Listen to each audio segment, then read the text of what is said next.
Hello friends, आप सभी का एक बार पुनः हमारे ऑनलाइन प्लेटफॉर्म स्टडी विद जी के यूट्यूब चैनल पर हार्दिक स्वागत है। तो आज की हमारी चर्चा का विषय रहेगा राजनीति विज्ञान। विषय के अंतर्गत हम बात करेंगे भारतीय राजनीतिक चिंतक, उन पर आधारित महत्वपूर्ण प्रश्नोत्तरी सीरीज आपके समक्ष लेकर आया हूं। उसका पार्ट 3 ये है। इसके अलावा हमने लगभग 3000 महत्वपूर्ण सवालों के बारे में चर्चा कर चुके हैं। यदि आपने उन प्रश्नों को नहीं देखा तो आप उसे भी जरूर देखिएगा, जो आपको प्लेलिस्ट पर मिल जाएगी। यदि आप प्लेलिस्ट पर विजिट करिएगा, जहां आपको अलग अलग प्लेलिस्ट के माध्यम से लगभग 3000 प्रश्नोत्तरी सीरीज मिल जाएगी। इसके अलावा यदि आप पहली बार हमारे यूट्यूब चैनल को देख रहे हैं तो आप इसे सब्सक्राइब करिएगा और पास बने बेल के आइकन यानी घंटे को भी जरूर दबाएं, ताकि नेक्स्ट टाइम वीडियो सीरीज का नोटिफिकेशन आपके पास तुरंत पहुंच जाए। और आपको हमारे द्वारा किया जा रहा प्रयास अच्छा लग रहा हो तो आपसे लाइक करिएगा और अपने मित्रों के साथ भी शेयर करिएगा। तो आज की इस क्विज का पहला सवाल आपके स्क्रीन पर रहा ये।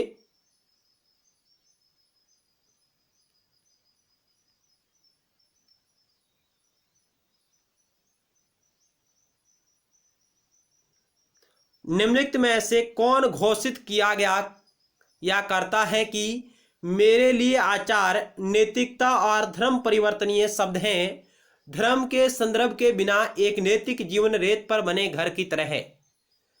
यह बात किन विद्वानों ने कही है? अरविंदो ने, महात्मा गांधी ने, जयप्रकाश ने और वी.डी. सावरकर ने। चार ऑप्शन आपके समक्ष रहे, क्या होगा राइट आंसर?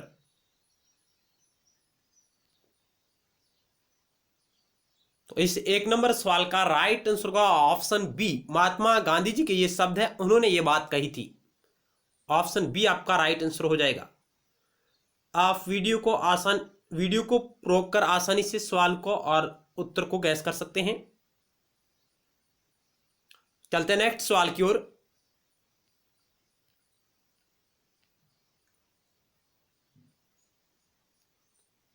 टू नंबर सवाल, निम्नलिखित में से कौन वंदे मातरम नामक पत्र के संपादक थे? महात्मा गांधी जी, जयप्रकाश नारायण, अरविंद घोष, एम.एन. रॉय। इनमें से कौन से विद्वान हैं जो वंदे मातरम नामक पत्र के संपादक थे?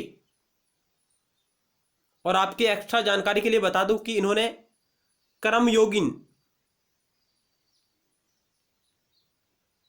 कर्मयोगिन पत्र का भी संपादन किया था।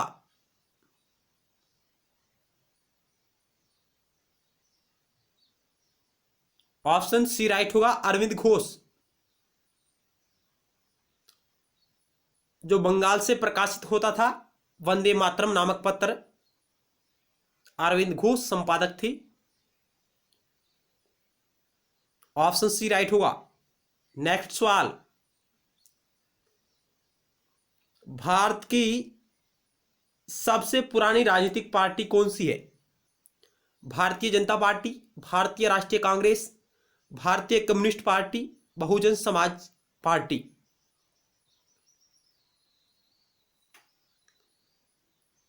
ऑप्शन बी राइट होगा, भारतीय राष्ट्रीय कांग्रेस पार्टी, जिसकी स्थापना 1885 एओ ह्यूम के द्वारा की गई थी।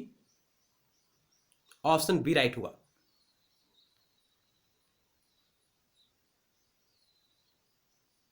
भारतीय राष्ट्रीय कांग्रेस की स्थापना 1885 में मुंबई में एलन ऑक्टेवियन ह्यूम द्वारा की गई थी। एओ ह्यूम द्वारा की गई थी इसकी स्थापना। नेक्स्ट सवाल 4 नंबर, आपको कथन और कारण दिया गया है। कथन कह रहा है कि प्राचीन ग्रंथों के अनुसार राज्य के कार्य मानव जीवन के समस्त अंगों तक फैले हुए हैं। और कारण कह रहा है कि राज्यों को बुराई नहीं समझा जाता था। क्या कथन और कारण दोनों सही है, एक दूसरे की व्याख्या कर रहे हैं, या ए आर दोनों सही है परंतु आर ए की सही व्याख्या नहीं है? ए सही किंतु आर गलत है, ए गलत है किंतु आर सही है। चार ऑप्शन आपके समक्ष रहे, क्या होगा राइट आंसर?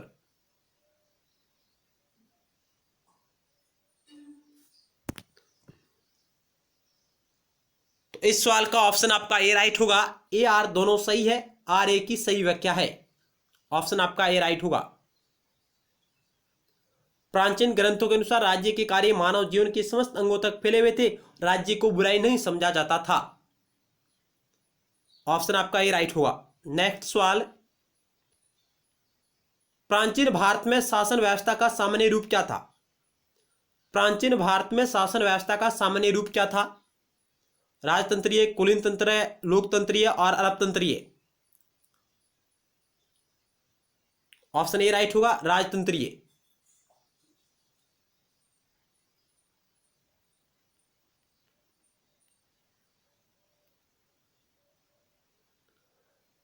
प्राचीन भारतीय राजनीतिक चिंतन में राज्य की उत्पत्ति विषयक सिद्धांतों में निम्न में से किसका उल्लेख नहीं मिलता है? देवीय उत्पत्ति सिद्धांत का, शक्ति सिद्धांत का, सामाजिक अनुबंध सिद्धांत का, विकासवादी सिद्धांत का। प्राचीन भारतीय राजनीतिक चिंतन में राज्य की उत्पत्ति विषयक सिद्धांतों में निम्न में से किसका उल्लेख नहीं मिलता है?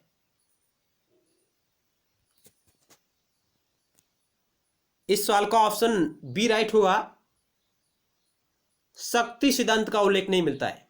बाकी देवीय उत्पत्ति सिद्धांत, सामाजिक अनुबंध सिद्धांत और विकासवादी सिद्धांत का उल्लेख मिलता है।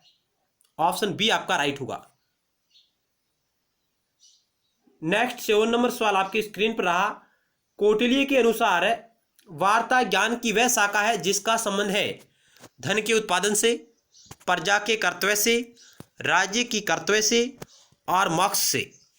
कौटिल्य के अनुसार वार्ता ज्ञान की वह शाखा है जिसका संबंध है।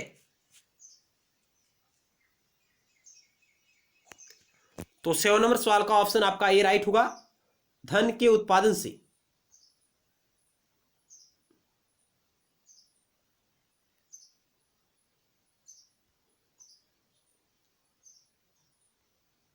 दंड नीति संसार को नियंत्रण में रखती है। यह समस्त बुराइयों को नष्ट करती हैं जिस प्रकार सूर्य अंधकार को नष्ट करता है। उपरोक्त विचार व्यक्त किया गया। 8 नंबर सवाल, दंड नीति संसार को नियंत्रण में रखती है, यह समस्त बुराइयों को नष्ट करती हैं जिस प्रकार सूर्य अंधकार को नष्ट करता है। उपरोक्त विचार व्यक्त किया गया है। अर्थशास्त्र में, महाभारत में, रामायण में और मनुस्मृति में। इस 8 नंबर सवाल का ऑप्शन द राइट होगा, यह विचार मनुस्मृति में वर्णित है। नेक्स्ट 9 नंबर सवाल आपकी स्क्रीन पर रहा।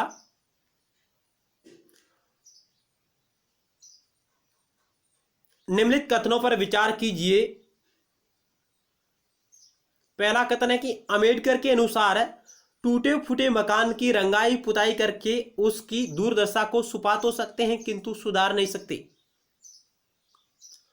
और दूसरा कथन है, डॉक्टर बी.आर. अंबेडकर के अनुसार अस्पृश्यता की जड़ें हिंदू वर्ण व्यवस्था में निहित है।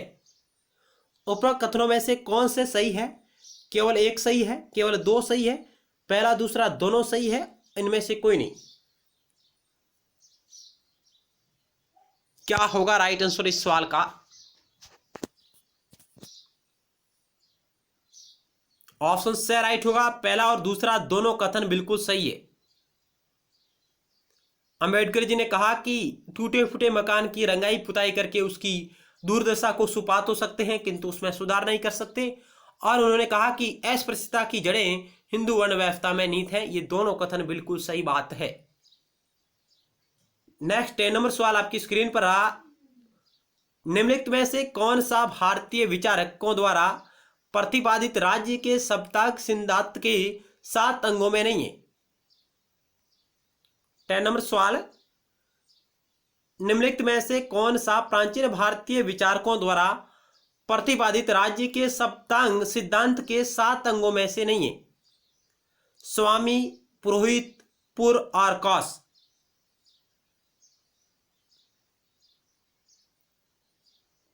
ऑप्शन बी राइट होगा, पुरोहित इसमें शामिल नहीं है। ऑप्शन बी राइट हो जाएगा। नेक्स्ट 11 नंबर सवाल आपकी स्क्रीन पर रहा। ये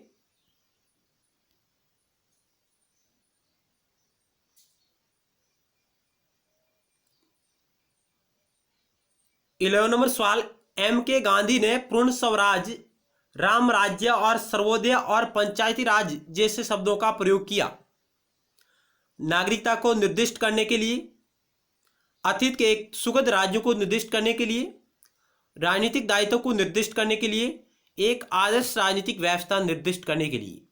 महात्मा गांधी जी ने इन शब्दों का प्रयोग क्यों किया था? पूर्ण स्वराज, राम राज्य, सर्वोदय और पंचायती राज जैसे शब्दों का प्रयोग किया गया।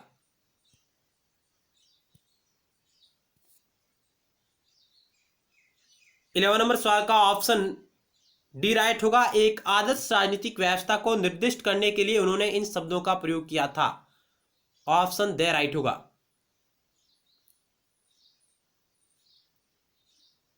नेक्स्ट 12 नंबर सवाल आपकी स्क्रीन पर रहा। महात्मा गांधी के अनुसार मानवीय आचरण के 5 शाश्वत प्रदर्शक है। महात्मा गांधी जी ने मानवीय आचरण के 5 शाश्वत पथ प्रदर्शक बताए। उनमें शामिल है ऑप्शन ए अहिंसा, सत्य, अस्त्य, अपरिग्रह, ब्रह्मचर्य। अहिंसा, सत्य, विनम्र, दया और तप। अहिंसा, करुणा, शील, भक्ति और कर्म। सत्य, धर्म, अर्थ, काम और मोक्ष। क्या होगा इस सवाल का राइट आंसर? 12 नंबर।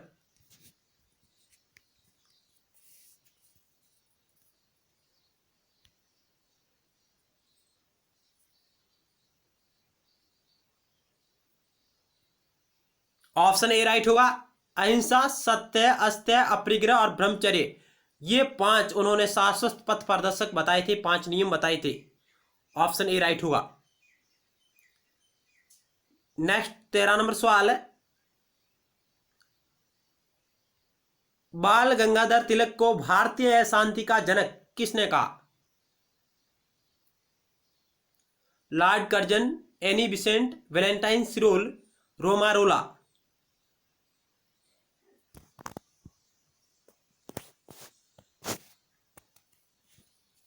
बाल गंगाधर तिलक को भारतीय शांति का जनक किसने कहा? ऑप्शन सी राइट होगा, वैलेंटाइन सिरोल ने। ऑप्शन सी राइट होगा। नेक्स्ट सवाल। किसका कथन है कि कानून और व्यवस्था राजनीतिक शरीर की दवा है और जब राजनीतिक शरीर बीमार पड़ जाए तो दवा जरूर दी जानी चाहिए? यह बात किसने कही है? दादा भाई नौरोजी ने, जेपी नारायण ने, बी.आर. अम्बेडकर ने, जवाहरलाल नेहरू ने। कि कानून और व्यवस्था राजनीतिक शरीर की दवा है और जब राजनीतिक शरीर बीमार पड़ जाए तो दवा जरूर दी जानी चाहिए। यह बात कौन अपने विचारों में प्रकट करता है?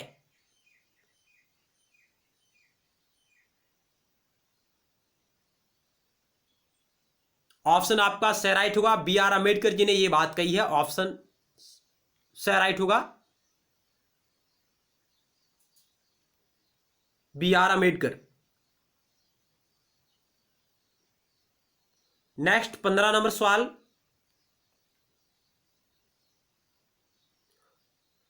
Socialism, Sarvodaya and democracy book किसकी है? इस पुस्तक के लेखक कौन है? Socialism, Sarvodaya and democracy. Ram Manohar Lohia, Jayaprakash Narayan, M N. Roy, Aurobindo Ghosh.